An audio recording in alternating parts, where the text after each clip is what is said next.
వాళ్ళ యాక్టివిటీస్లో బిజీగానే ఉంటారు. అయినప్పటికీ కూడా అశోక్ గారు ఒక మనిషిగా పుట్టిన తర్వాత మనం సేవ చేయాలి.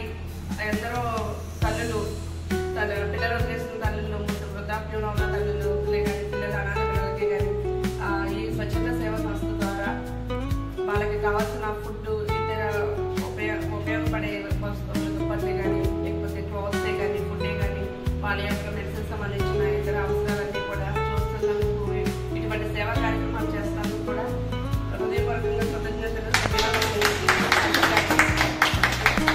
ఇటువంటి కార్యక్రమంలో మమ్మల్ని కూడా భాగస్వామ్యం చేయాలి అని మేము కోరుకుంటున్నాము. ఎందుకంటే ఈ అవకాశం అందరికీ రాదు. మా చేతనంతలో మేము హెల్ప్ చేసి ఆయనకి అండగా నిలబడాలని ఈ సందర్భంగా నేను కూడా ఆశిస్తున్నాను.